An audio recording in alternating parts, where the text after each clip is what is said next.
Hey. What's up? You could tell I'm back to work because this is the fifth movie in 2 days I've seen. So as the two teenage girls on the website, Yay! it was important for us to go see The Edge of 17. Just like when me and Brian reviewed the movie about women's health a couple weeks ago. Because that was voiceless, so...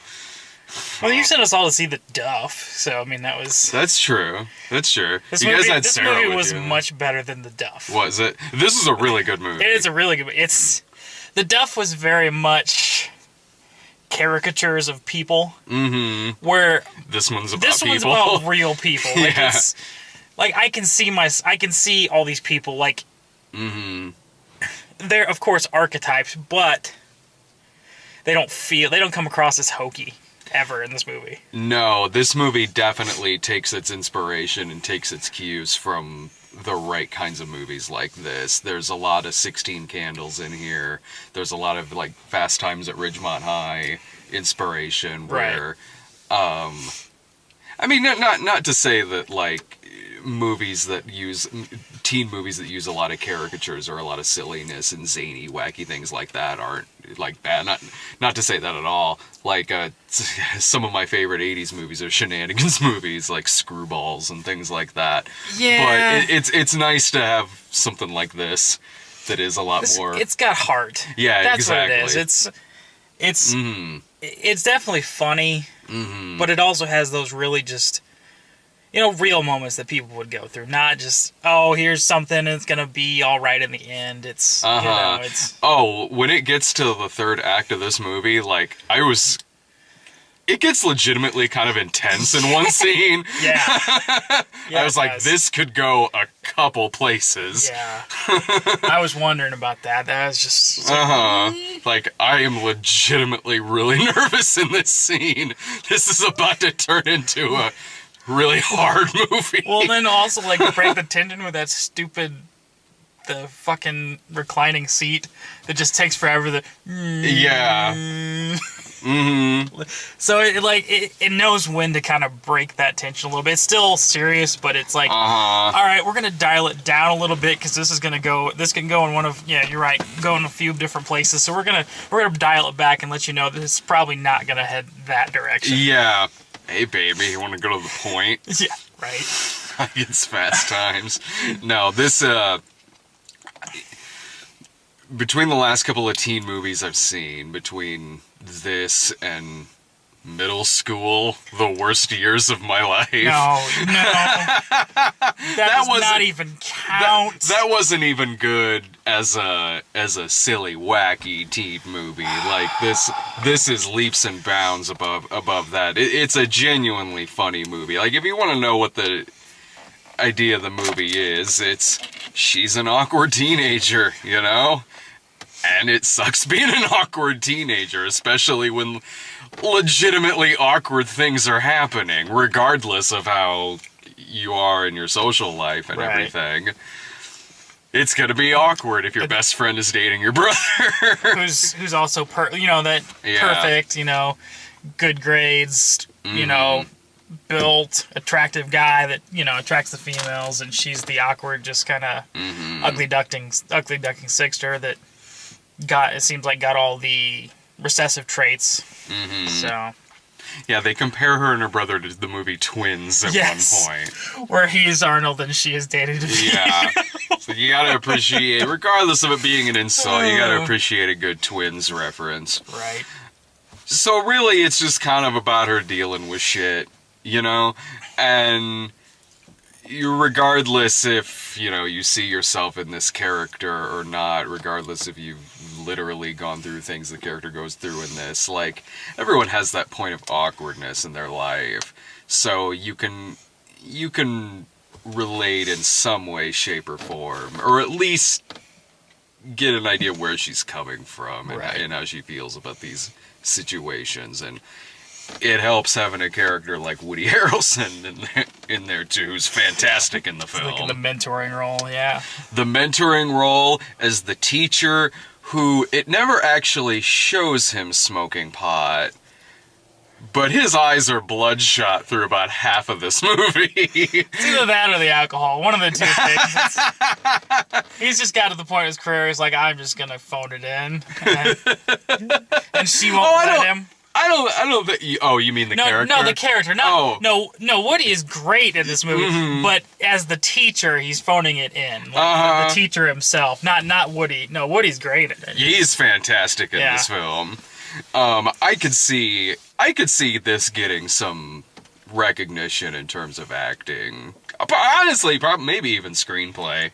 It's a weak year for movies, so I wouldn't be surprised if this ends up with some nominations on some of their award lists. Yeah. Yeah, Haley Steinfeld, I could certainly see. She's fit great in this movie. She's got some tearful monologues in this film, and it's hard not to feel something for this character. Like you could watch a lot of scenes and think like, okay, well here's someone who's just sort of a wet blanket in some situations, but when she's got like these monologues that are really tearful and earnest, you really do kind of see where she's coming from in a lot of this, and largely it helps too. Her performance is really that good in this film. Oh yeah, she's like, it seems like everything I see in her, she's in. Mm-hmm. It doesn't matter what she does. She's always giving the best that she can. Mm-hmm. And I really think that she's going to end up being one of the next really big stars, especially as she gets older and starts getting those heavier, meatier roles. Yeah. She can easily, I mean, because she did True Grit. I mean, that was her first real role. And I mean, that wasn't something that was just light fare. I mean, she was up against two very big heavyweights of acting. Mm-hmm. Well, there's Bridges and then Matt Damon. No, Matt's a great guy. But to be cast alongside of those two and to hold your own in a role like that is an impressive feat for someone who was a teenager at the time. Mm-hmm. You know, and it seems like she continues to carry that on and just keeps adding these impressive roles to her resume, and it's going to turn out well for her down the road. She easily carries this film. Well, yeah. She's in, if not every scene in the movie, she's in about 90% of the film. Yeah. If I have any disappointments about the film, it's I did not hear Stevie Nicks anywhere on the soundtrack. What the hell? Unless it's played somewhere in the ending credits. It probably is. As they're walking out. They kiss from a rose dit. It's in the last 20 seconds of the ending. I haven't been this disappointed since Take Me Home Tonight wasn't on the soundtrack of Take Me Home Tonight. What? Right? Wasn't it in the trailer? It's in the trailer. Then what? You named the movie after that. Yeah, that seems kind of... What the fuck? If there was a time where a particular song was built for a movie, to be included. Unless I'm wrong, I don't remember that song actually being in the movie. I'm gonna look up Edge of 17 soundtrack while we're talking and see just to see if Stevie Nicks is anywhere. It'll probably be listed last at the end. Like you're right, it'll be in the credits or something. Be like, oh, here you go. Here's your fan service. But again, that is a woman talk. Well, I guess it would still work. But he was on the Edge of 17, wasn't it? I mean, it was... You might as well. It's the name of the movie. You can shoehorn it in, They had a little nod to 16 Candles in there, since True by Spandau Ballet was on the soundtrack. That's a really good soundtrack. It is. Like a good combination, just older stuff with the newer indie stuff. Yeah, it was really good. This movie's made by someone who, one, probably has lived some of the experiences in this film, and also grew up on some 80s teen movies like the John Hughes flicks. You could tell that by watching it. Not on the soundtrack. See? So there what the fuck? What the fuck? And also like a lot of, well, not just 80s teen movies, kind of teen movies in general, honestly. A lot of the actors do look like they're about 25. Because the majority of them are. Like Haley Steinfeld's almost, is she 20 now? I don't know. I mean, she passes as a teenager in the movie. She does, yeah. More so than, as good as the performances are in the movie, like, more so than her brother. Oh, yeah, her brother looks like he's close to, like, in his late 20s, maybe even 30. Honestly, so does the best friend. Like, there's a part near the end where the brother and the best friend, the girl, are at this like kind of group gathering that they have to leave to go look for Haley Steinfeld, and they both look like they're about 30 at this part. Like, have they aged like 10 years, like, as the events of this night has gone on? It looks like they're like the parents away at a dinner party. Yes, Haley Steinfeld is the youngest. She's 19. Oh, okay. And her friend is 21, and her brother is 24. Yeah. So it's, What about the Chinese kid? Erwin. He looked like he was also about in his mid-20s. Erwin is 31. Are you serious? Yes. 31. Played a 17-year-old, yep. He looks 31. He does look 31. Oh, shit. A very, very awkward 31-year-old, but yeah. He's really good in the movie. Oh, he is. Like, he's just... I'm like, these people aren't teenagers, man. I mean, you gotta Haley Steinfeld is, but the rest of you know. Yeah. Oh, yeah. That's just one of those things. Like, I can't. Pretty much any teen movie does that. It's really kind of hard to fault one over the other. Yeah, no, not especially when it's as good as it was. Yeah, you know? Exactly. Especially when it's as good as it was. It's like, you know what? That's not a, you know. Mm-hmm. You can handle that. See, we could play teenagers in a movie at some point. I could still cast us all in that class of '86 script that I wrote. I'll shave and dye my hair. That's what I'll do. Give me a piece. I can do it. I can be 18 again. Oh shit. Sure, why not? I still dress like I'm 18. Don't we all now? Right.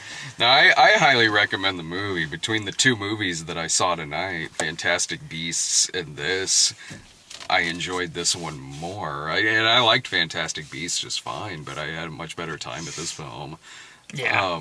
I can definitely see this being one of those movies that, in hindsight, ends up being like a Breakfast Club or a Clueless, where it was kind of a defining film of that era. Like, not just in how good it was, but also kind of a time capsule of that, you know? Like how Clueless was definitely 90s and Breakfast Club was 80s. Mm-hmm. You know, I can definitely see this being, you know, a time capsule looking back on that, but like, oh yeah, that is exactly how that was like for high schoolers back. You mean this over High School Musical 3? Yeah.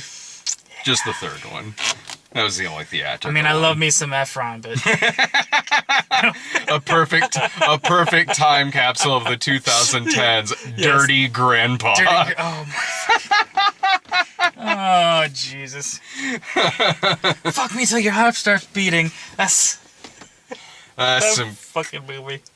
That's truly a new classic. But yeah, no, I mean, this one is definitely, it's well written. Yeah. Without being hokey. Yeah. I don't know how old, because the director also wrote it. Right. And I don't know how old she is. Like, it seems like this is the kind of movie that's written from experience. Yeah, like most definitely. It just seems like that kind of movie. And because of all of the recognition and award recognition, too, that a movie like Juno got, I can picture the same thing happening with this. And Juno was a movie I liked just fine. I think this is a better movie. This movie, it just feels a little more natural. The snarkiness is not, you know, like everyone in Juno talks with just that perfect edge of sarcasm. Yeah. Like, without fail. Mm-hmm. There's always a witty comeback every time. They're always quick on the ball. This one isn't like that. No. Juno, and as much as I thought Juno was a funny movie, like, it was a very... What's the way to put it? It's a very scripty movie. Very structured. Like, it's a structured film. Yeah. You can kind of feel the words on paper as they're being spoken. It's like, this is kind of clever dialogue for the sake of being clever dialogue, and some of it worked and some of it didn't, but this one just feels like a much more natural film. Right. And you had high as shit Woody Harrelson playing laid back teacher, so you gotta love that. I say this is worth checking out in theaters. I would definitely agree with that. Yeah, I mean, I would right now put this right up there with some of the best movies I've seen this year. Yeah. I mean, if this isn't in my top 10, then it's by far an honorable mention. Right. I'd have to look at everything that I've really seen this year. Especially with some of the shit that I've seen. This is well, yeah. A best of list is a lot easier to put together than a worst of list because there's a lot in terms of what could considerably go on a 10 worst list. Ratchet and Clank #1. No. Yeah. I've seen so many bad movies this year. I don't even know if Ratchet and Clank will be on my bottom 10. Probably not. Like it's such a weak year, really, for movies. It's like I was discussing this with Adam the other day about how, like, he's a big Oscar buff, and he's talking about. He's like, I don't know. He's like, I can't pick out anything that I can say is definite rise above the pack. It's definitely, there's a lot of those type Oscar-worthy movies that are lumped in together, but I agree. I can't really think of too many that are head and shoulders above the rest to where they'd be like, that's a definite Oscar winner. Off the top of my head, yeah, I mean, of course, we're just in November right now. I mean, that stuff's gonna be. I've seen a lot of trailers lately for stuff coming out in December. But this time, we already had Mad Max. Yeah. And then Spotlight. I mean, those two really, at least to me, were really above. I mean, The Revenant came in late. Yeah, it did. But I don't think it was ever to the quality that I thought that like Spotlight and Mad Max were. Off the top of my head, I say that one that's out now and has been out that I think pretty easily is up there in that regard would be Arrival. Okay. But that's just off the top of my head. But I mean, that'd be more like, can you see it being like, okay, there's your best. You know what I mean? It's not so much that there's plenty that are nominees. I haven't seen any that have been like, oh yeah, this has definitely got to be right at the top. You know, there's just a whole bunch of movies just lumped in together. Like, oh yeah, these are really good films. But there hasn't really been any big distinction this year. There has for me personally, in terms of my own, what'll go on my own list. Right. But yeah, like it really seems like all of the stuff that I can think of where it's like, well, okay, they're certainly getting that in for award recognition is stuff that's coming out in like mid-December. Even stuff that like looks like it's just sort of like a cynical push for Oscars, like Collateral, the Will Smith Collateral Beauty. Collateral Beauty, yeah. Which I'm just like, fuck me, really? That movie it's like the reverse 7 pounds. Yeah, like that movie could go a couple different directions. It could turn out perfectly fine, or it could be the year's extremely loud and incredibly close. Oh holy shit. I forgot about that damn movie. Now that DiCaprio has finally won his Oscar, now it's every year around this time we're going to get like a Will Smith movie where it's like he's trying really hard, like between Collateral Beauty and last year with Concussion. He wants that Oscar bad. They should have given to him for fucking Ali so we didn't have to deal with this shit. Because now he's going to put out a lot of shit. We're like, well, it was good, but no. Whereas Ali is like, he was pretty fucking good in Ali. So he is a good actor. He is really good. And it's like, I want you to get that one that lands, man. Like, I want you to, like, yeah, you're a really good actor. Like, I could see, charismatic as all fuck. Like, Jesus. Like, the man can still carry a fucking movie. But, oh, yeah, no doubt. But, like, yeah, I think about every December we're gonna see a Will Smith Oscar push movie. Yay. And Sing hasn't come out yet either. Really? I didn't even know that movie was coming out with all the fucking shit in the fucking theater. Oh my god. I saw that fucking picture, I'm just like, it can't be that bad. Oh, Yeah, it's that fucking bad. It's worse than it looks in the picture. It is. Like I didn't get it from the other on my Twitter and Jesus. over on Tumblr. You can see the pictures that I took of just all the Sing shit that's in that's in there. It's worse than I even hinted at on there, and it was bad in those pictures. But you didn't see it from the other way around, where it's all over the doors and everything. And you literally cannot walk 2 feet without walking Sing. into some sort of signage for Sing. It's the most ridiculous thing I've ever seen in my life. I like the Photoshop thing that the guy did. I retweeted it where it was. He said something like, "I don't know, man. It seems like there could have been a lot more Sing stuff in there," and he photoshopped it to where it was just like about 5 times as much. All over it. He made plastered. He even plastered it on the back of someone's shirt. That was good. That was good. Nice. That's close. That's about how it is. I mean, they're just dumping a lot of money into the advertiser for that film, so I hope they think they have just a surefire hit. I mean, it probably will be. I mean, they've been pretty good with their movies as of late, but man, if that thing falls, it's gonna fall hard. If it falls, I hope they fucking learn a lesson. Oh, that'd be nice. They probably won't though. It's a it'll movie bomb, and studio. they'll want to advertise their next movie more. Right. Yeah, that's not the lesson you should be learning. Clearly, we didn't have enough Oh, signage. clearly. Just, obviously, like Clearly, we need to turn all these theaters into Sing rooms. let's have a giant blimp hovering the theater that just says "Sing" on Oh, it, Jesus. raining koalas No. down on the movie theater. And pigs. Fuck. Yeah, Koalas exactly. and pigs. Just- Any final thoughts? Aside from go see it, I mean, it's well acted. It's well written. It definitely seems like it's coming from a heartfelt place. It doesn't ever really get hokey.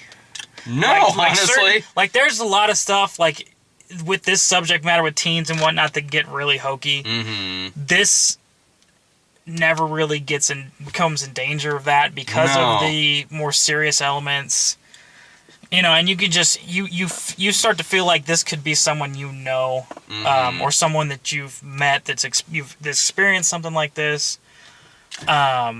Yeah, I knew people like this in high school. I feel like this is a girl I would have dated in high school. It really is. It really is. Just that snarky kind of, but then inside, you know, got that. She wants to be something different, but doesn't know how because of how life has treated her up to this point. I mean, I think that a lot of people can relate to that. Yeah. So, I mean, it's definitely relatable on more than just, oh, this girl's a nerd and awkward. You know, there's a bunch of different, you know, there's parent relationships, best friend relationships, sibling rivalry relationships. There's so many. Losing a parent. There's just so much that's working in this on so many levels that if you go see it, there's probably going to be something that you're going to relate to in at least a small way. Yeah. And if not, I mean, then you get to watch this well-acted, well-written movie and just be like, feel for these characters. Oh, totally. So. Yeah, it doesn't throw in like middle school did, that Shyamalan twist halfway through the fucking movie. What? Oh, dude, I'll tell you about Good that. God. I'll tell you about that in a second. Yeah, that movie turns into like what started out as something like, I don't know, Big Fat Liar meets Ferris Bueller. Somewhere in the middle turns into like Charlie St. Cloud, as done by M. Night Shyamalan. Like that movie. Why? I have no idea. I'll say this: it got me. The twist got me. You're But like, why oh, would I shit. expect that? Right. Good God. Say it. Adios.